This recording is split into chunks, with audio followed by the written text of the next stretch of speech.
अलिफ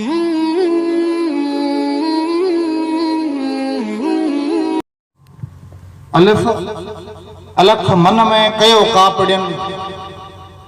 से हरफ धारा हिकड़े बियो कीन बुझन फर्ज फना फिल्लाह जो ऐन इबादत उन कुल हो अल्लाह अहद था मजा पिरत पढ़न सादत सरन घुरखे घड़िया कापड़ी।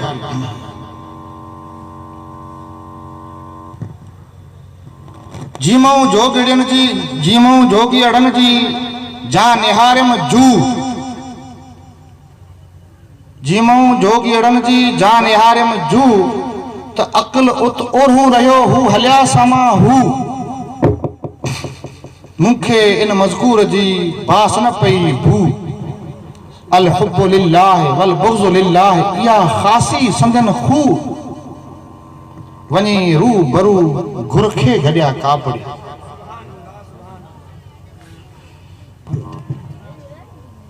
सेयों साबित संदरो तिन जोगिन खे जुड़ियो तन हर्फ सुञाणी हिकड़ो मंझां पिरत पढ़ियो ला मक़सूद फिद्दारैन इल्ला हू घट में घाट खड़ियो लाहो तिन खे लतीफ़ चए अंदर अलफ अड़ियो जिन खे मुहिब मिड़ियो से घुरखे घड़िया कापड़ी। सुभान अल्लाह। खैयों खशियत खौफ में क्यों कीने खे कतलाम खैयों खशियत खौफ में क्यों कीने खे कतलाम डिजन ड्राह अल्लाह जे कहन कौन कलाम आई उन जे बाब में आयत ही इनाम इन्नल लज़ीन यख्शाउन रब्बहुम बिल गैब परूज पैगाम खतरो लाए खाम घुरखे घड़िया कापड़ी। सुभान अल्लाह। शाह साहब हिकड़े सुर जे अंदर सुराम कली जे अंदर 30 अखरी पूरी आंदी है उनमें सारो अल्लाह जे वलियन जो शान है केतरा सुनाजन बैत। बहरहाल असीं जॾहिं अल्लाह जे महबूब वलियन जी वलियन जे सरदार जी महफ़िल सजाए वेठा आहियूं त पोइ मुनासिब समझो ॿ टे बैत जेके मौक़े ते यादि आया अर्ज़ कया हाणे मुनासिब समझूं था त पाण सभु गॾिजी मदीने जे ताजदार शफ़ी रोज़े शुमार हुज़ूर अहमद मुजतबा मुहम्मद मुस्तफ़ा सल्लल्लाहु ताला अलैहि वसल्लम जी बारगाह बेकसबना में दिल जी अक़ीदत मुहब्बत ऐं ख़ुलूस सां गॾिजी बावाज़े बुलंद दुरूद शरीफ़ जो नज़रानो पेश करियूं। अला सय्यदना व मौलाना मुहम्मद मुबारक वसल्लम सल्लल्लाहु अलैहि सलातु व सलाम अलैका या रसूल अल्लाह सल्लल्लाहु अलैहि वसल्लम सल्लल्लाहु अलैहि सलातु व सलाम अलैका या रसूल अल्लाह सलातु व सलाम अलैका या हबीब अल्लाह सल्लल्लाहु ताला अलैहि वसल्लम। ये मजलिस बाबरकत मजलिस है अल्लाह जे महबूब वली हजरत गौसे आज़म रज़ी अल्लाह ताला अन्हु जी शान में गोठ बसरे वारन सजाई है। अल्लाह तबारक व तआला जल्ल शानो जा एहसान आहिनि जो असीं हिन बाबरकत मजलिस जे अंदर वेठा आहियूं ऐं पंहिंजी ज़िंदगी जूं घड़ियूं गुज़ारे रहिया आहियूं। असांजी ज़िंदगी ईअं गुज़रंदी रहे थी असीं पंहिंजी ज़िंदगी मथे ब्रेक नथा लॻाए सघूं वक़्तु हलंदो रहे थो घड़ियूं गुज़रंदियूं रहनि थियूं घड़ी लॻी घड़ियाल ते घड़ियाल चयो घोड़ा ॿुधई कोन ॿोड़ा इहा बि घड़ी घटि थी इहे घड़ियूं घटि थींदियूं रहनि थियूं ऐं असांजो वक़्तु हले पियो असांखे वक़्त मथे को बि कंट्रोल न आहे ऐं असीं पंहिंजो वक़्तु बर्बाद कंदा रहूं था। अल्लाह तबारक व तआला जल्ल शानो हिदायत अता फरमाए ऐं इन सारी ज़िंदगी जे अंदरि जेके ही बाबरकत घड़ियूं गुज़रनि थियूं इको बंदि कयूं ही जेके घड़ियूं गुज़रनि इको साम्हूं आवाज़ टकराए थो ही जेके घड़ियूं गुज़रनि थियूं असांजूं अल्लाह जे वलियन जी महफ़िल में इहे असांजूं घड़ियूं एॾियूं भारी आहिनि एॾियूं वज़नी आहिनि जो अल्लाह तबारक व तआला जल्ल शानो जे महंदा जॾहिं हाज़िरी थींदी ऐं सारी ज़िंदगी जो हिसाबो किताब वरितो वेंदो उन टाइम सारी ज़िंदगी ऐं उन जो सारा ज़िंदगी जा करतूत असांजा बुरा अमल हिकिड़े पासे ऐं ही बाबरकत घड़ियूं हिकिड़े पासे ऐं असांखे उम्मीद ई न बल्कि यकीन आहे त हे चंद घड़ियूं जेके साईनी जे ॿिए पलड़े में पयूं तराजू जे ॿिए पलड़े में पयूं, हिकिड़े पलड़े में सारी ज़िंदगी ऐं ॿिए पलड़े में ही जेकॾहिं चंद घड़ियूं हूंदियूं त पोइ ही पलड़ो भारी थी वेंदो ऐं हू गुनाहनि वारी ज़िंदगी वारो पलड़ो हल्को थी वेंदो हलियो। अल्लाह तबारक व तआला जल शानहू असांखे हिन बाबरकत घड़ियुनि जे सदक़े सां उते असांजी बख़्शिश थी वेंदी हली ऐं अल्लाह तबारक व तआला जल शान रहम फरमाईंदो। तॾहिं त आशिक़ रसूल पुकारियो थियो, आशिक़ औलिया अल्लाह हज़रत मौलाना रूम जलालुद्दीन रूमी रहमतुल्लाह ताला अलैहि ग़ालिबन त यक ज़माना सोहबत बा औलिया, यक ज़माना सोहबत बा औलिया बहतरज 100 साल ताअते बेरिया। हिकिड़ी घड़ी अल्लाह वारनि जी महफ़िल में जेकॾहिं गुज़ारी वञे त उहा हिकिड़ी घड़ी 100 साल बेरिया जी इबादत खां बहितर आहे। इख़लास वारी इबादत, बिना रिया जे जेका इबादत हुजे उन इबादत खां बहितर आहे। रिया असीं नथा सम्झूं। असां मुंहिंजा जेकॾहिं कोई माण्हू ग़लति ॻाल्हि करे, कंहिंजे ख़िलाफ़ ॻाल्हि करे त फट चवंदा त हीउ रिया थो करे, अदल नथो करे। हा, हू रिया असां अदल जो जेको आहे सो ज़िद सम्झी रखियो आहे, उहो बि ठीकु आहे। ऐं हेॾां दीनी इस्तिलाह जे अंदरि रिया इबादत जे अंदरि जेकॾहिं ॾेखावे जे लाइ इबादत कई वञे, ख़ुदा तबारक व तआला जल शानहू खां सवा ॿियो को बि जेकॾहिं असांजो इबादत जे अंदरि मतिलबु आहे त उहा इबादत बारिया आहे, बेइख़लास आहे ऐं उहा इबादत अल्लाह तबारक व तआला जल शानहू जी दरबार में क़बूल ई कोन्हे। रब तबारक व तआला जल शानहू असांखे रिया वारी इबादत खां पनाह में रखे। तमाम बुरी शइ रिया वारी इबादत, अल्लाह पनाह ॾे। अॼुकल्ह दुनिया जे अंदरि जेकी कुझु थिए पियो, हर माण्हू चाहे थो त आऊं भलो ॾिसजां, मूंखे माण्हू भलो ॾिसनि, आऊं सुहिणे नमूने ॾिसजां, मूंखे माण्हू नमाज़ पढ़ंदे ॾिसनि, मूंखे माण्हू तक़रीर कंदे ॾिसनि, मूंखे माण्हू मसाला बयान कंदे ॾिसनि, मूंखे मदरसनि जे अंदरि पढ़ाईंदे ॾिसनि। इहा उलमा जी नियत हूंदी आहे। ऐं जाहिल ऐं दुनियादार जेके आहिनि, उहे दुनियावी मनासिब जेके दुनियावी उहिदा आहिनि उन जी तलाश में रहंदा आहिनि ऐं तलाश सिर्फ़ु एतिरे जे लाइ हूंदी आहे त असांखे माण्हू वॾो ॾिसनि। अल्लाह पनाह ॾे इन ख़्वाहिश खां। रब तबारक व तआला जल शानहू इनकिसारी अता फरमाए असांखे, आजिज़ी अता फरमाए असांखे, फ़ख्र अता फरमाए असांखे। मदीना जे ताजदार फरमायो अल फ़ख्रु फ़ख्री, फ़ख्र जेको आहे मुंहिंजो फ़ख्र आहे। अल्लाह तबारक व तआला जल शानहू असांखे बेरिया इबादत जेकॾहिं करण जी तौफ़ीक़ अता फरमाए त बेरिया जी इबादत। हज़रत मौलाना फरमायो बेरिया इबादत 100 साल हिकिड़े पासे ऐं अल्लाह वारनि जी महफ़िल में गुज़ारियल इहे हिकिड़ी घड़ी हिकिड़े पासे, हिकिड़ी घड़ी हिकिड़े पासे। पर अल्लाह वारनि जी महफ़िल में वेहण जा आदाब बि आहिनि। असां ॿुधो पंहिंजे उलमा खां त जेकॾहिं असीं कंहिं आलिम जी कचारी में वेठा आहियूं त ज़बान मथे कंट्रोल रखिणो आहे। ऐं जेकॾहिं औलिया अल्लाह जी कचारी में वेठा आहियूं, अल्लाह जे वलियुनि जी कचारी में वेठा आहियूं, कंहिं बरगुज़ीदा अल्लाह जे बंदे जी कचारी में वेठा आहियूं, कंहिं ख़ुदा तक पुगल बंदे जी कचारी में वेठा आहियूं त पोइ इहे साहिब दिलि आहिनि। इन जी नज़र दिलि मथे हूंदी आहे। असांखे जेकॾहिं अल्लाह जे वलियुनि जी कचारी नसीब थिए त पोइ पंहिंजी दिलि मथे कंट्रोल रखणु खपे। दिलि मथे ख़्यालु न अचे बुरो, कंहिं बि नमूने जो अदब खां ख़िलाफ़ ख़्यालु न अचे। जेकॾहिं दिलि मथे अहिड़ो ख़्यालु अची वियो अल्लाह वारनि जी कचारी में त अल्लाह वारनि जी नज़र दिलि मथे हूंदी आहे। ऐं अल्लाह पनाह ॾे, अल्लाह जे महबूब वलियुनि जी दरबार में जेकॾहिं असीं पंहिंजी दिलि खे कंट्रोल न करे सघियासीं ऐं पंहिंजे जेको आहे सो हाल मथे काबू न पाए सघियासीं त थी सघे थो रब तबारक व तआला जल शानहू पनाह अता फरमाए। अल्लाह जा वली हिकिड़ी नज़र सां जेको आहे सो दूर जे ज़रे खे, हिन ख़ाक जे ज़रे खे सरैया तक बि पुॼाए सघनि था। ऐं इन जी हिकिड़ी नज़र सां सरैया तक पुगल कोई अल्लाह जो बंदो हेठि तहत सरा तक वञी सघे थो। वो कॾहिं कॾहिं लतीफ़ो बयान करियां थो त हज़रत शाह अब्दुल लतीफ़ भिटाई रहमतुल्लाह ताला अलैह, हज़रत शाह अब्दुल लतीफ़ भिटाई रहमतुल्लाह ताला अलैह पंहिंजे मुरीदनि में सफ़र मथे विया। उते जेको सो पाण दौरो फरमाए वापसि वरिया त हिकिड़ो मोची, कोई ज़ात जो मोची हो, उहो आयो। चई सुहिणा दुआ फरमायो कि बाबा को चई साईं मुंहिंजी तबीयत ख़राबु आहे ऐं हीअं फलाणो। वीचारो उनजी माउ बि गॾु हुई उनजी मां जो साईं कि भला हिनखे दुआ फरमायो, हीउ वीचारो तमामु ख़स्ता हाल आहे, हिन जो दुनिया में कोई मज़दूरी कोन्हे, वीचारो सफ़ा बेहाल आहे।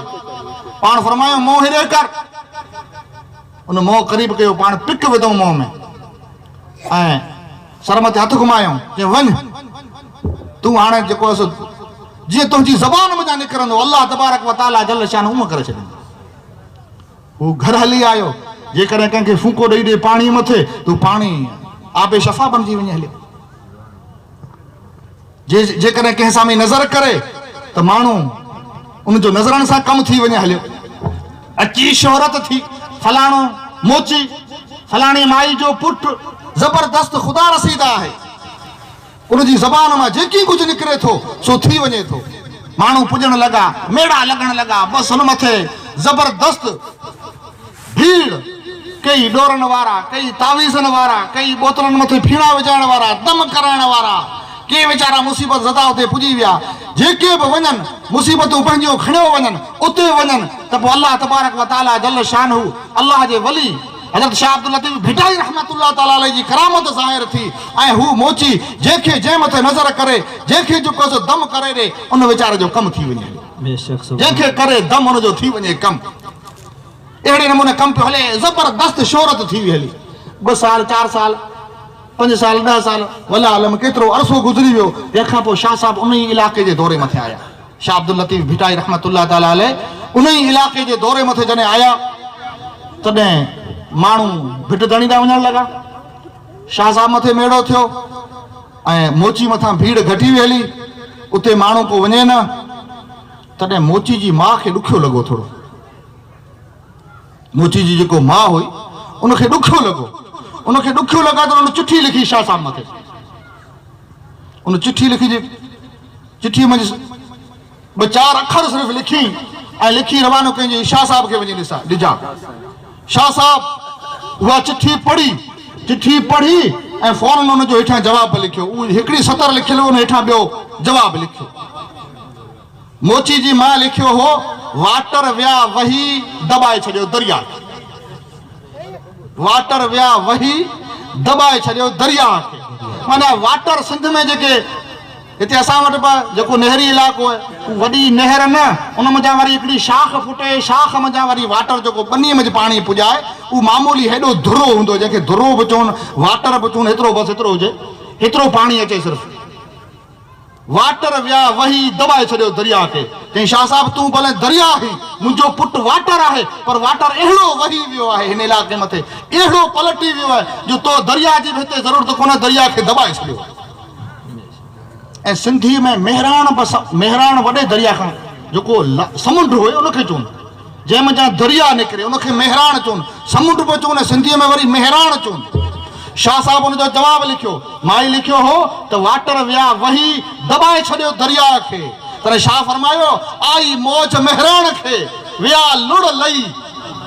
आई मौज, हिन मौज हिन मेहराण खे आई हुई, तॾहिं जेको असीं वाटर दुहा वारो हलियो थिए, ही वाटर मूं मेहराण खां आयो हो, मूं समुंड खां आयो हो, उतां थी हलियो थिए। माई तूं जॾहिं हाणे फ़ख्रु थी करीं, तूं जॾहिं जेको आहे सो गौसे आज़म जे दरवाज़े खां पुठीरी थी वई आहीं, भिट धणी जे दरवाज़े खां पुठीरी थी वई आहीं, त पोइ तुंहिंजे जेको आहे सो पुट जो हाल ॿुधज, आउं जी चवां थो ईअं थींदो। आई मौज मेहराण खे विया लुड़ लही। इहे समाचार सही ॾिजो मोचीअ जी माउ खे। सुभान अल्लाह। कीअं शाह साहिब लिखी हुन में चिठी वापसि ॾिनी, माई वटि चिठी पुगी, माई चिठी पढ़ी, चिठी जे अंदरि पहिरीं तुक पढ़जी हुई त वाटर विया वही दॿाए छॾियो दरिया खे। हेठां शाह साहिब जे लफ़्ज़नि में लिखियलु हो, आई मौज मेहराण खे विया लुड़ लही। ये समाचार सही ॾिजो मोचीअ जे माउ खे। चिठी जीअं मोची जी माउ वटि पुगी, हू जेको पहुतल पुटु हो, जेको शाह साहिब जी नज़रनि सां थियो हो, अल्लाह जे वली उनखे पंहिंजी नज़रनि सां कमाल तक पहुचायो हो। उहो पुटु जॾहिं पंहिंजी सीने ॾांहुं नज़र कई त जेको सो हैरान थी हलियो त जेका अमानत हुई उहा वई हली। उहा उते का शइ बि कोन हुई, सारो जेको आहे अंदरलो पिंजरो ख़ाली पियो हो, जंहिंमें उहा अमानत रखियल हुई, जेको शाह साहिब जी नज़रनि सां मिली हुई, उहा अमानत वई हली। ऐं मोची जो पुटु टिप ॾेई उथियो, दीवानो थी हलियो, चढ़ियो थी पंहिंजा कपिड़ा फाड़े भॻो ऐं सारी जो इलाके में ढोड़न लगो पर मां वटि जॾहिं पुगो मां चयो बाबा मूंखां गुस्ताखी थी हली ऐं मामलो मटे वियो हलियो वियो। हाणे पोइ शाह साहब वटि जॾहिं पुगा तॾहिं शाह साहब चयो हाणे राम खां लंघे वई। इन नमूने हिकिड़ो लतीफ़ो आहे, राम खां लंघे वई, मामलो वियो हलियो। छो अल्लाह पनाह ॾे अल्लाह जे वलियुनि जी जेको आहे सो ॿिए पासे वारी नज़र खां जेकॾहिं उहा नज़र जेको आहे सो गरम नज़र पई वञे हली त दुनिया जो नक्शो ई चेंज थी वञे। अल्लाह पनाह ॾे एॾो जेको आहे सो अल्लाह जे वलियुनि जी दरबार में अल्लाह जे वलियुनि जो जेको अदब आहे उन अदब खे मलहूज़ रखणु खपे। अल्लाह जे महबूब अल्लाह जा महबूब वली उन्ही जी दरबार में जेकॾहिं असीं वेठा आहियूं त पोइ असांखे दिलि बि संभाले रखणु खपे। दूर से बड़ा तक चलो अल्लाहुम्मा सल्ली अला सय्यिदना व मौलाना मुहम्मद व अला आले सय्यिदना व मौलाना मुहम्मद व बारिक व सल्लम सल्लु अलैहि सलातन व सलामन अलैका या रसूलल्लाह सलातन व सलामन अलैका या हबीबल्लाह सल्लल्लाहु तआला अलैहि वसल्लम। अल्लाह जा एहसान अल्लाह जे वलियुनि जी दरबार असांखे नसीब थी है। अल्लाह जे वली मौल साहब सवेरे फरमायो पे अल्लाह जे वलियुनि जी सारी जिंदगी असीं ॿुधूं था, खुसूसन वलियन जे सरदार हजरत महबूब सुबहानी कुतुब रब्बानी गौसे समदानी शहबाज लामकानी शाह हजरत अब्दुल कादिर जीलानी रजी अल्लाह तआला अन्हु जी जिंदगी ॿुधूं था। उन्ही जी जिंदगी शुरू थींदे असांखे सबक ॾे थी त शरीयत जी पाबंदी ज़रूरी आहे। बेशक बेशक उन्ही जी जिंदगी पहिरियों कदम इन ज़मीन मथे रखी ऐं पाण रोज़ो रखी असांखे इहो सबक ॾेई छॾियो जे शरीयत जी पाबंदी तमाम करे ज़रूरी आहे ऐं पोइ पाण एतिरे सूदी जेको अॻिते हली ऐं पंहिंजी ज़िंदगी जे अंदरि उहे कारनामा करे ॾेखारियूं उहे कारनामा करे ॾेखारियूं जो असीं उन्ही खे ॿुधी ऐं पंहिंजी ज़िंदगी खे जेकॾहिं सवारियूं पंहिंजी ज़िंदगी खे जेकॾहिं बनायूं त अल्लाह तबारक व तआला जल शानहू असां मथे रहम करे ऐं असांजो बेड़ो पार थी सघे थो। सुभान अल्लाह। बेशक हज़रत बिशर हाफ़ी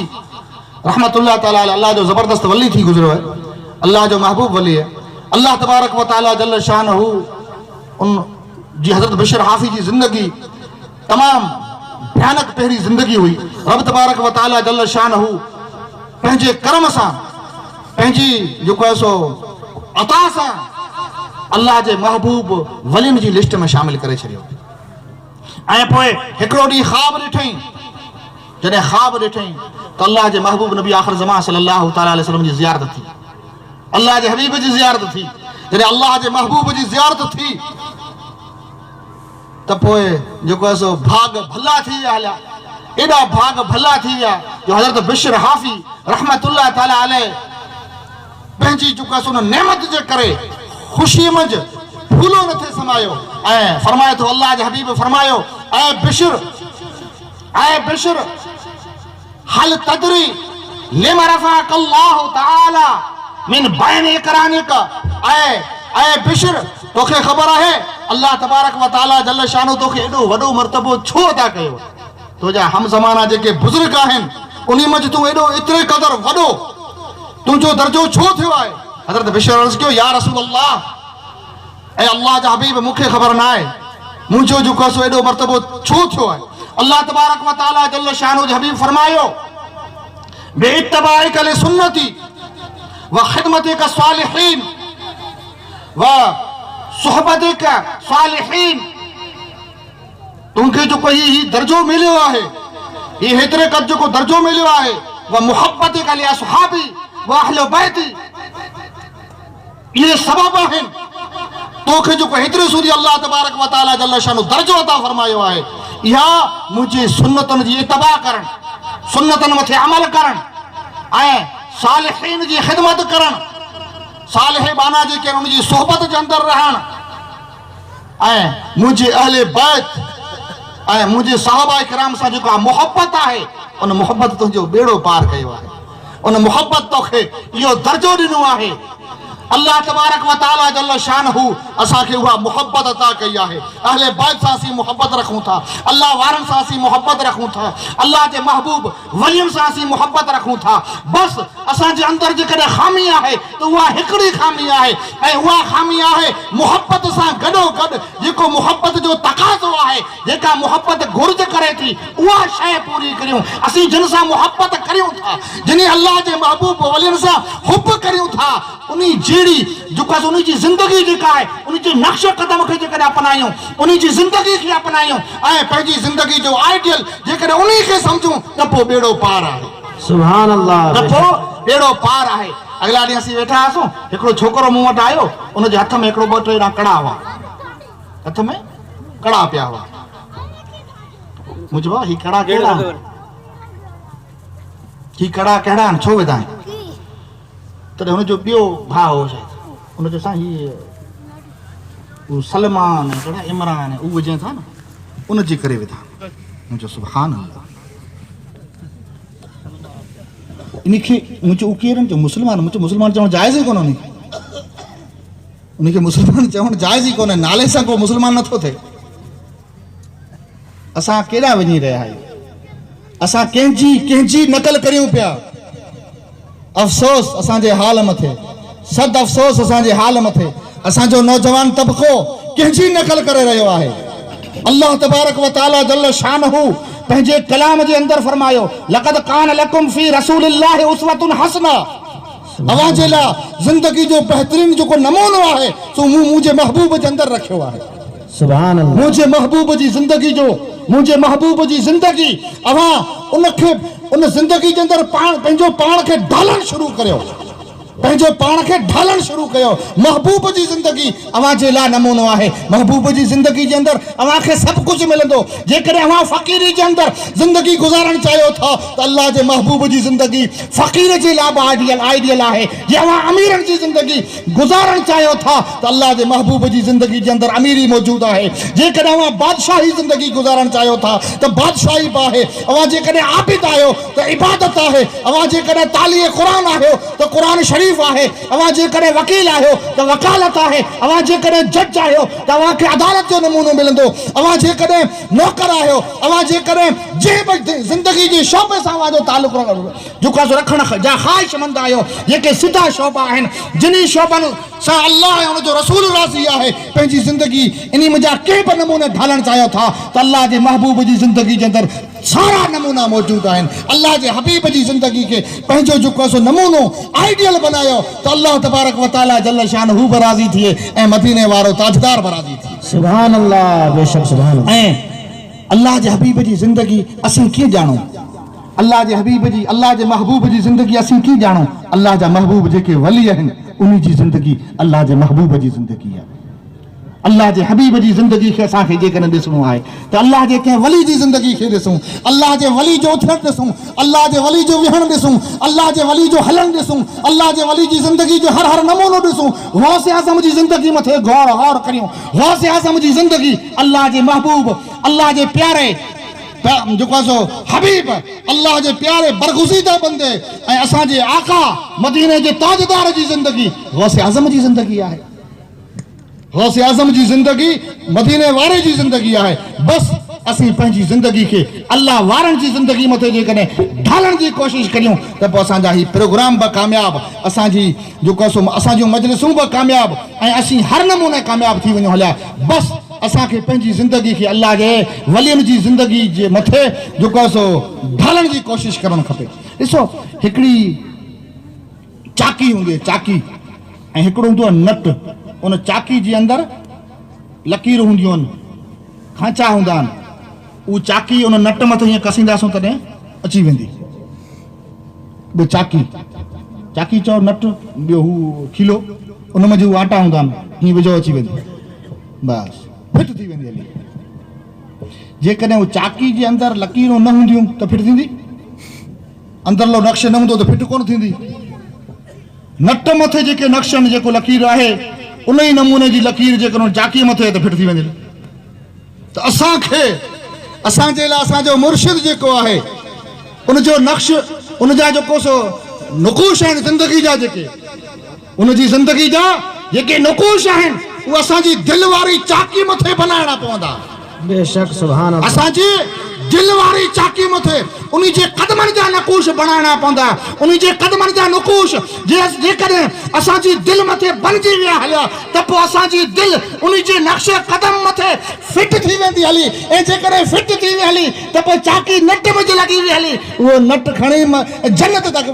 पुॼाईंदो सुभान अल्लाह बेशक बस उन जा नकूश उहो असांजी दिल मथे हुअणु खपनि त पोइ बेड़ो ई पार थी वेंदो हलियो ऐं उन जा नक्श ॿिया नक्श कोन्हे उहे ज आहिनि जेके शरीयत जा नकूश आहिनि जेके मदीने जे ताजदार जी जेका सो ज़िंदगी आहे उन जो उसवा हसना आहे इहो अल्लाह जे वलियनि जा जेको सो सारी ज़िंदगी आहे ऐं अल्लाह जे महबूब जो उसवा हसना अल्लाह जे वलियनि जी ज़िंदगी ऐं गौसे आज़म जी ज़िंदगी असांजे मुर्शिद जी ज़िंदगी उहा ई आहे ऐं उन मथे असां पंहिंजी ज़िंदगी खे ढालण जी कोशिशि करियूं त पोइ असांजा प्रोग्राम ही कामयाबु आहिनि ऐं वधीक वक़्तु नथो वठां ऐं मूंखां पोइ अञा हज़ूर ताजुल उलमा जो बयानु थियणो आहे क़िबला मुफ्ती साहिब जो बयानु थियणो अञा दीगर बि जेको आहे सो ग़ालिबन ॿिया बि ख़ुतबा हूंदा नातख़ा हूंदा अल्लाह तबारक व तआला जल शानो असांजो टूटा फूटा अल्फाज़ ऐं ॻाल्हियूं कयूं रब तबारक व तआला जल शानहू उहो पंहिंजी दरबार में क़बूल फरमाए मूं गुनहगार जे लाइ बास हिदायत फरमाए नजात फरमाए असां सभिनि जे लाइ बास हिदायत फरमाए ऐं मूंखां जेकॾहिं का ग़लती थी हुजे त अल्लाह तबारक व तआला जल शानहू माफ़ फरमाए अस्तग़फिरुल्लाह रब्बी मिन कुल्लि ज़ंबिन व अतूबु इलैहि व आख़िर दावाना अनिल हम्दुलिल्लाहि रब्बिल